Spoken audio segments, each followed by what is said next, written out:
오늘 말씀은 믿음으로 사는 삶 네 번째 시간입니다.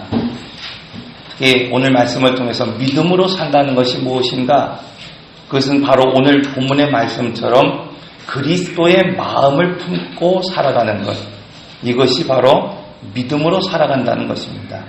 우리가 잘 알고 있는 것처럼 물은 언제나 낮은 곳을 향해 흘러갑니다. 하나님의 은혜도 언제나 낮은 곳으로 흘러가는 것을 오늘 우리는 보게 됩니다. 이 물은 낮은 곳에 있더라도, 그곳에 머물러 있더라도 더 낮은 곳이 있으면 언제나 그곳을 향해 흘러갑니다. 그래서 물은 깊은 웅덩이를 만나도, 또 넓은 그런 웅덩이를 만난다 할지라도 반드시 그것을 채우고 그것을 넘어가는 것을 보게 됩니다. 그런 의미에서 성도는 은혜의 물줄기가 되어서 낮은 곳으로, 그리고 더 낮은 곳으로, 그리고 더 깊고 더 넓은 웅덩이가 있을지라도 오늘 우리가 받은 바 하나님의 사랑과 은혜로 그것들을 채우며 나아가는 삶이라고 할 수 있습니다. 우리가 복음이신 예수님을 소개할 때 예수님은 높은 곳에 머물러 계신 분이 아니셨습니다. 하나님의 은혜가 죄와 허물 가운데 죽은 오늘 우리에게 흘러가기 위해서 낮고 낮은 이 땅에 오셨을 뿐만 아니라 십자가를 지고 죽기까지 낮아지신 것을 오늘 우리가 볼 수 있습니다. 또한 그 크신 사랑을 오늘 입으로 뿐만 아니라 오늘 그 사랑을 오늘 우리에게 확증하고 보여주시기 위해서 우리의 마음 가운데에 그 사랑을 가득 채우셨습니다. 사람이 여러분 생명이 되기 위해서 창세기에는 이렇게 말하고 있어요. 흙으로 빚어진 오늘 우리 그 육신의 르하흐 하나님의 생명이 들어갈 때 비로소 오늘 우리는 생명이 될 수 있다, 이렇게 말하고 있습니다. 그런 의미에서 오늘 우리가 그리스도인으로 살아갈 수 있는 유일한 방법은 무엇인가? 오늘 우리 안에 하나님의 사랑으로 채워질 때 오늘 우리는 그리스도의 삶을 살아갈 수 있습니다. 이것을 오늘 우리는 겸손한 삶이다, 이렇게 말하고 있습니다. 여기서 겸손하다는 건 뭘까요, 여러분? 오늘 우리는 겸손하십니까? 여러분, 오늘 우리는 겸손하다는 의미가 무엇일까요? 겸손하다는 것, 단순히 오늘 우리가 높은 자리에 있을 때, 오늘 우리가 어떤 명예의 자리에 있을 때, 오늘 우리가 무엇인가를 가지고 있을 때, 오늘 우리가 낮은 곳으로 향하여 내려왔기 때문에 오늘 우리 겸손한 것입니까? 우리가 고백하는 것처럼 하나님의 그 높은 보좌 위에 계셨는데 오늘 우리를 위하여 단지 내려오셨기 때문에 그가 겸손한 것입니까? 겸손이라고 하는 원래 의미는 여러분 원래 있어야 잘 자리에 있을 때 겸손하다는 겁니다, 여러분. 그런데 세상은 낮은 곳에 머물러 있지 않고 본능적으로 높은 곳을 향하여 나갑니다. 우리는 이렇게 높은 곳을 향하는 것이 하나님의 나라를 거스리는 것임을 알아야 합니다. 즉 내가 있어야 하고 또 머물러야 할 자리를 벗어나는 것, 이것은 겸손이 아닙니다. 그래서 세상은 그리스도의 마음을 품기보다는 언제나 높은 곳을 향하여 나가는 것을 발견하게 됩니다. 오늘 말씀을 통해서 우리는 하나님의 나라를 거스리는 삶이 아니라 그리스도의 마음을 품고 살아가는 믿음의 삶으로 결단하며 살아가시길 바랍니다. 사랑하는 성도 여러분, 하나님의 나라를 거스리는 것, 그 첫 번째가 무엇인가 하면은 바로 높은 곳을 향하여 나아가는 마음입니다. 오늘 우리가 낮은 곳이라는 이야기를 할 때 오늘 우리는 오해할 때가 있습니다. 오늘 우리가 이미 높은 곳에 있기 때문에 오늘 우리는 낮은 곳으로 가주는 것이라고 생각할 때가 있습니다. 내가 무엇인가를 더 많이 받았기 때문에 또 내가 무엇인가 더 나은 사람이기 때문에 낮은 곳으로 오늘 우리가 내려가 주는 것이라고 생각할 때가 있습니다. 혹은 오늘 우리가 내가 더 부유하고 내가 가진 것이 많고 내가 다른 사람보다 더 많은 능력을 가졌기 때문에 내가 누군가를 도와주는 것이라고 생각할 때가 있습니다.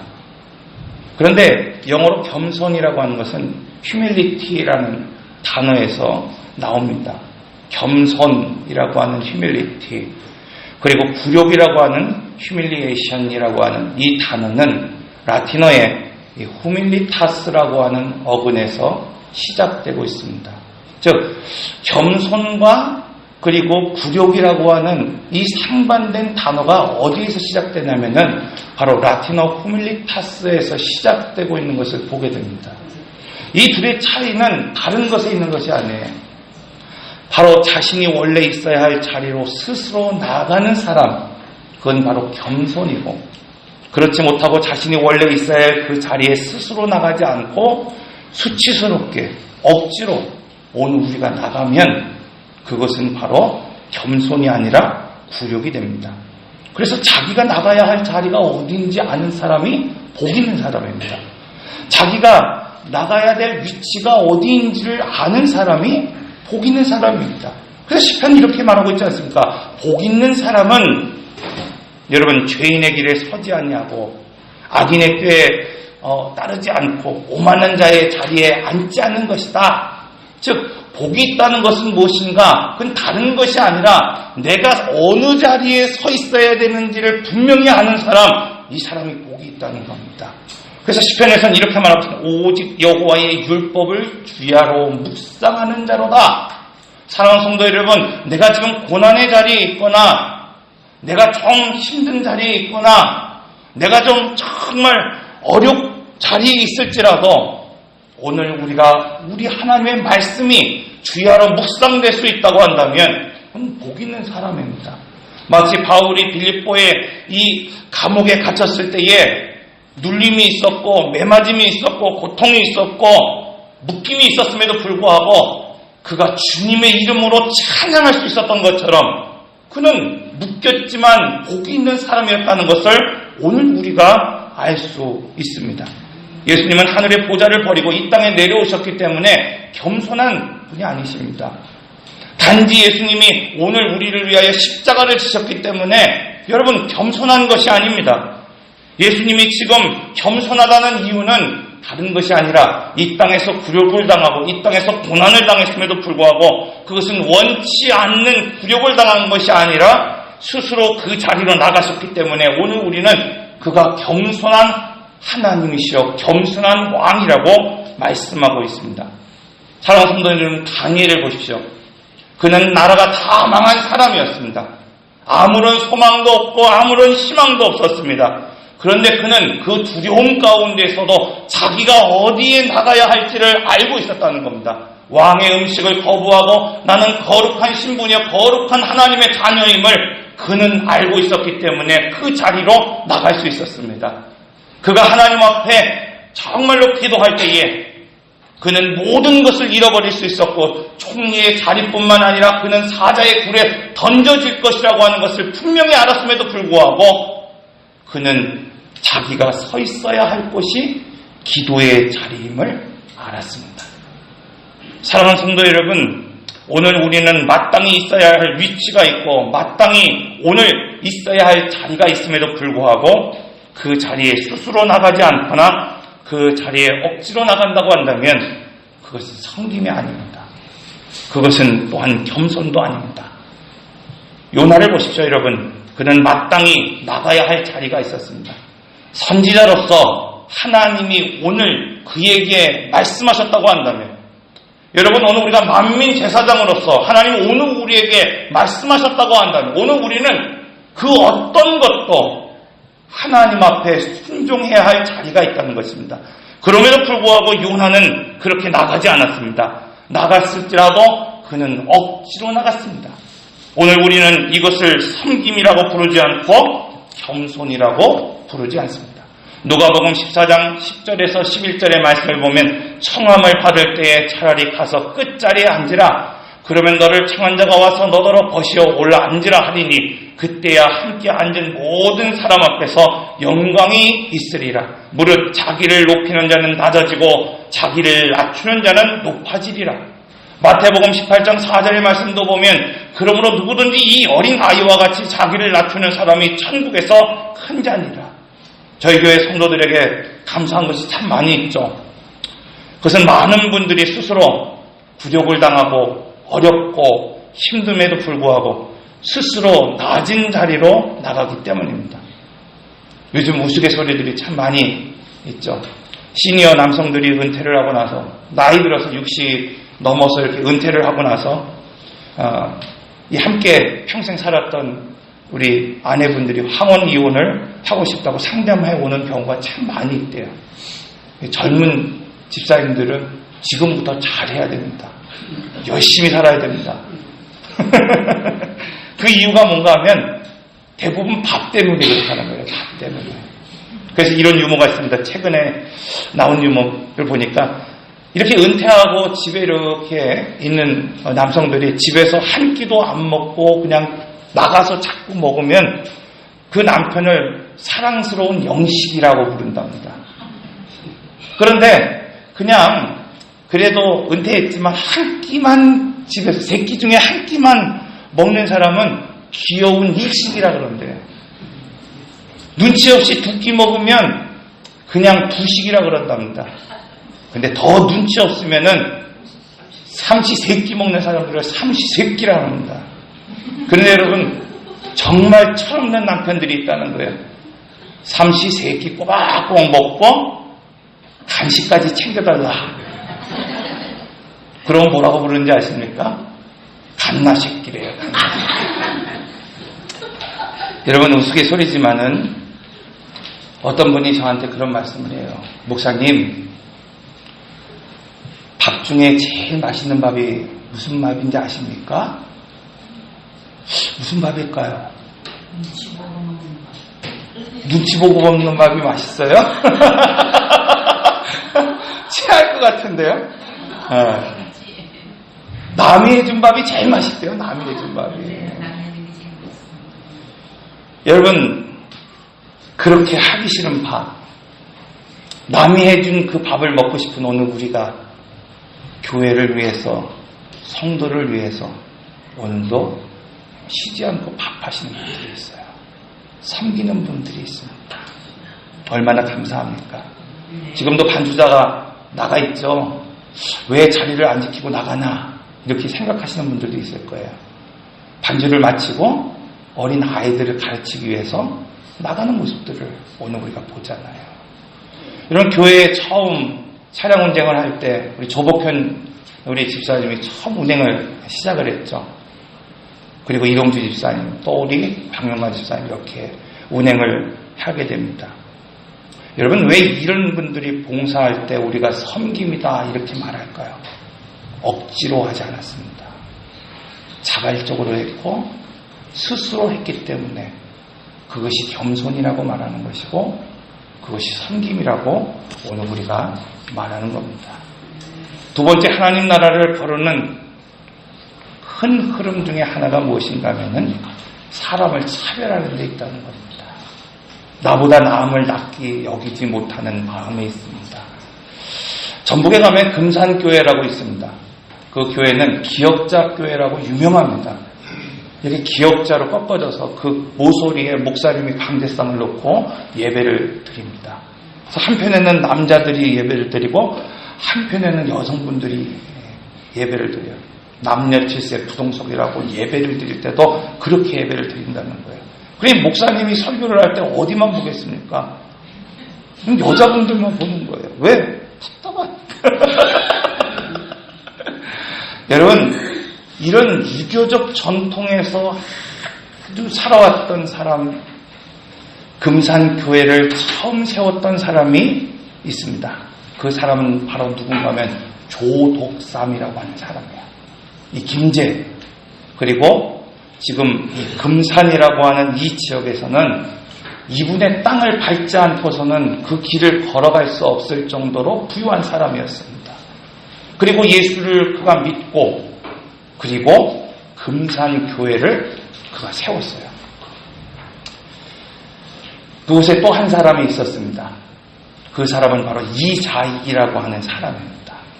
그는 이 조독삼 집의 마부로 일하는 사람이었어요. 그는 3살 때 아버지를 잃어버렸고 6살 때 어머니가 돌아가셨어요. 천하의 고아였습니다. 그가 경상도에서 살아갈 때 너무나 굶주려서 무엇인가를 먹고 싶어서 그 길을 떠난 것이 바로 전라도였고 바로 금산에 있는 조독산 집에 가서 마부의 일을 하는 거였습니다. 그리고 조덕삼을 따라가서 신앙생활을 하기 시작했습니다.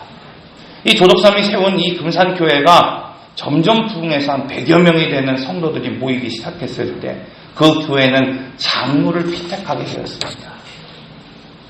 그런데 그 후보에 오른 사람이 누군가 하면은 2명이었어요. 한 사람은 그 지역의 유지라고 불리우고 그 금산교회를 세웠던 조덕삼이었습니다.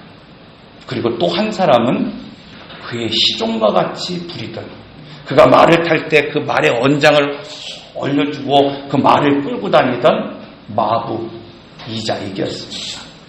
그런데 놀라운 것은 이 금산교회가 누구를 장로로 피택했는가? 이자익, 그 조덕삼의 종이었던 이자익을 장로로 선택했다는 겁니다. 여러분, 오늘 우리가 볼 때는 누가 더 유능합니까? 누가 더 힘이 있고 누가 더 실력이 있는 것 같습니까? 그러나 교회가 세운 이자익, 그를 조덕삼은 장로로 섬기겠다고 교회에서 결단하고 고백하고 그를 끝까지 섬겼을 뿐만 아니라 그를 신학교에 보내서 목사로 세우고 저희 교회, 저희 교단 역사상 전무후무한 총회장을 3번 역임하는 놀라운 일을 만들어냈던 것을 보게 됩니다. 오늘 본문에서도 이렇게 말하고 있습니다. 아무 일에든지 다툼이나 화용으로 하지 말고 오직 겸손한 마음으로 각각 자기보다 남을 나게 여기라. 여러분, 오늘 우리 교회도 언젠가는 또 우리가 공부했던 듯이 이제는 장로를 세워야 하고 또 권사를 세울 때가 있습니다. 왜 나보다 여러분 못나게 여겨지는 분들이 세워지지 않을 수 있겠습니까? 내가 세워지는 그분들이 나보다 부족하다고 느낄 때가 왜 없겠습니까? 여자분들이 세워질 수도 있는 것이고 나보다 좀 젊은 분들이 세워질 수도 있습니다. 오늘 우리는 이분들이 어떤 자리에 세우든지 간에 또 오늘 우리가 각자의 봉사의 자리에 어떤 위치로 세워지고 어떤 모양으로 세워지든 간에 중요한 것은 하나님의 뜻으로 여기고 겸손히 섬길 수 있어야 된다는 것입니다. 그러기 위해서 오늘 우리는 생테쥐베리의 이 말처럼 배를 만들고 싶다면 사람들에게 목재를 가져다 두기보다는 바다를 보여줘야 됩니다. 오늘 한국교회 또 이 사회에 희망이 없다고 말합니다. 왜 그렇습니까? 이렇게 풍요로운 이 시대를 살아가는데 왜 오늘 우리는 희망이 없다고 말하고 있습니까? 그것은 오늘 우리 청소년들이 하늘을 보지 않기 때문이라는 거예요. 어쩌면 스마트폰을 보면서 그 어떤 사람보다도 똑똑한 것 같고 잘 길러진 것 같을지는 모르겠지만 그들은 하늘을 보지 못한 세대라는 겁니다. 사랑하는 성도 여러분, 왜 이 시대의 교회가 소망이 없다고 말합니까? 그 어느 때보다도 부유하고 어느 때보다도 더 많은 사람들이 예수를 믿고 어느 때보다도 이 사회에 막대한 영향력을 끼치는데 왜 이 교회가 소망이 없다고 말합니까? 그것은 오늘 우리가 바다를 보여주지 못하기 때문입니다. 예수님은 예수님의 제자들에게 요한복음을 통하여서 그가 어떻게 섬겨야 하는지를 실제로 보여주셨습니다. 당시에 제자들의 발을 씻긴다는 것은 충격입니다, 여러분. 그럼에도 불구하고 주님은 무릎을 꿇고 그 제자들의 발을 씻기셨다고 말씀하고 있습니다. 여러분, 오늘 우리는 어떻습니까? 오늘 우리는 발을 씻긴 정도가 아니라 그분의 생명으로 구속됐고 그분의 생명으로 속량을 받은 오늘 하나님의 자녀들입니다. 그런데도 오늘 우리는 이 사건을 충격으로 받아들이지 못합니다. 이것을 통하여 오늘 우리는 섬김의 삶을 향하여 나가지 못합니다. 이것이 오늘 우리의 문제라는 겁니다.